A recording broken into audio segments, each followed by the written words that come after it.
1 Reis 7. Salomão levou 13 anos para terminar a construção do seu palácio. Ele construiu o Palácio da Floresta do Líbano com 45 metros de comprimento, 22 metros e meio de largura e 13 metros e meio de altura, sustentado por 4 fileiras de colunas de cedro sobre as quais apoiavam-se vigas de cedro aparelhadas. O forro de cedro ficava sobre as 45 vigas, 15 por fileira, que se apoiavam nas colunas. Havia janelas dispostas de 3 em 3, uma em frente da outra. Todas as portas tinham estrutura retangular.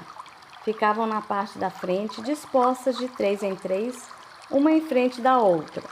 Fez um pórtico de colunas de 22 metros e meio de comprimento e 13 metros e meio de largura. Em frente havia outro pórtico com colunas e uma cobertura que se estendia além das colunas. Construiu a sala do trono, isto é, a sala da justiça, onde iria julgar, e revestiu-a de cedro desde o chão até o teto. E o palácio para sua moradia no outro pátio tinha um formato semelhante. Salomão fez também um palácio como esse para a filha do faraó com quem tinha se casado. Todas essas construções, desde o lado externo até o grande pátio e do alicerce até o beiral, foram feitas de pedra de qualidade superior, cortadas sob medida e desbastadas com uma serra nos lados interno e externo. Os alicerces foram lançados com pedras grandes de qualidade superior, algumas medindo 4 metros e meio e outras 3 metros e 60 centímetros. Na parte de cima havia pedras de qualidade superior cortadas sob medida e vigas de cedro. O grande pátio era cercado por um muro de 3 camadas de pedras lavradas e uma camada de vigas de cedro aparelhadas da mesma maneira que o pátio interior do templo do Senhor com o seu pórtico. O rei Salomão enviara mensageiros a Tiro e trouxera Hurão, filho de uma viúva da tribo de Náftali e de um cidadão de Tiro, artífice em bronze. Hurão era extremamente hábil e experiente e sabia fazer todo tipo de trabalho em bronze. Apresentou-se ao rei Salomão e fez depois todo o trabalho que lhe foi designado. Ele fundiu 2 colunas de bronze, cada uma com 8 metros e 10 centímetros de altura e 5 metros e 40 centímetros de circunferência, medidas pelo fio apropriado. Também fez 2 capitéis de bronze fundido para colocar no alto das colunas. Cada capitel tinha 2 metros e 25 centímetros de altura. Conjuntos de correntes entrelaçadas ornamentavam os capitéis no alto das colunas, 7 em cada capitel. Fez também romãs em 2 fileiras que circundavam cada conjunto de correntes para cobrir os capitéis no alto das colunas. Fez o mesmo com cada capitel. Os capitéis no alto das colunas do pórtico tinham o formato de lírios, com 1,80 m de altura. Nos capitéis das 2 colunas, acima da parte que tinha formato de taça, perto do conjunto de correntes, havia 200 romãs enfileiradas ao redor. Ele levantou as colunas na frente do pórtico do templo. Deu o nome de Jaquim à coluna ao sul e de Boaz à coluna ao norte.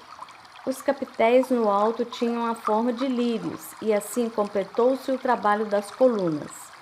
Fez o tanque de metal fundido, redondo, medindo 4 metros e meio de diâmetro e 2 metros e 25 centímetros de altura. Era preciso um fio de 13 metros e meio para medir a sua circunferência. Abaixo da borda e ao seu redor havia 2 fileiras de frutos, de 5 em 5 centímetros, fundidas numa só peça com o tanque. O tanque ficava sobre 12 touros, 3 voltados para o norte, 3 para o oeste, 3 para o sul e 3 para o leste. Ficava em cima deles e as pernas traseiras dos touros eram voltadas para o centro.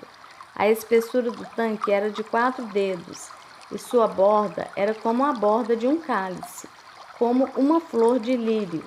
Sua capacidade era de 40.000 litros.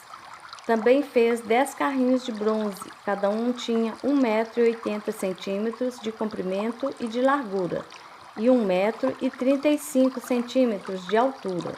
Os carrinhos eram feitos assim: tinham placas laterais presas a armações. Nas placas, entre as armações, havia figuras de leões, bois e querubins.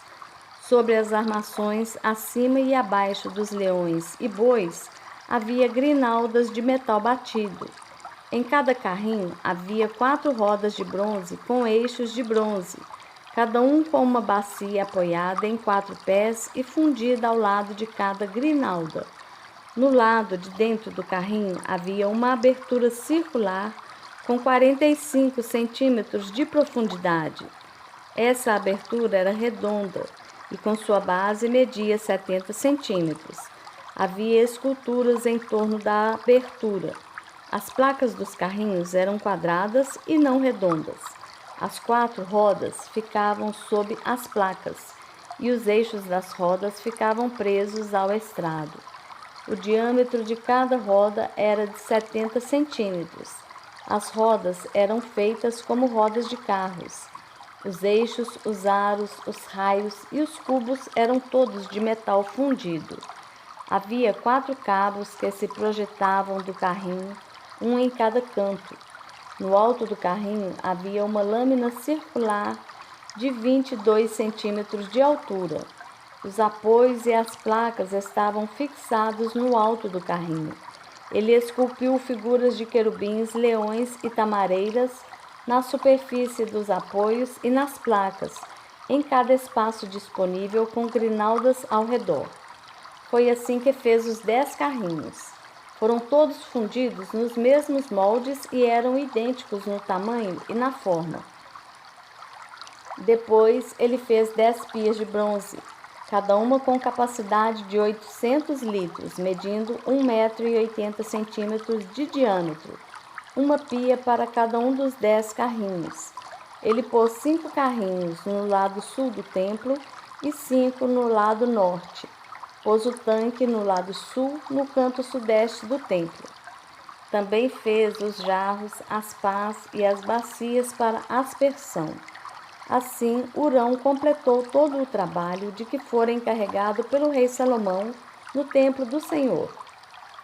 As 2 colunas, os 2 capitéis em forma de taça no alto das colunas, os 2 conjuntos de correntes que decoravam os 2 capitéis, as 400 romãs para os 2 conjuntos de correntes, sendo 2 fileiras de romãs para cada conjunto, os 10 carrinhos com as suas 10 pias, o tanque e os 12 touros debaixo dele, e os jarros, as pás e as bacias de aspersão. Todos esses utensílios que Hurão fez a pedido do rei Salomão para o templo do Senhor eram de bronze polido. Foi na planície do Jordão entre Sucote e Zaretã que o rei os mandou fundir em moldes de barro. Salomão não mandou pesar esses utensílios, eram tantos que o peso do bronze não foi determinado.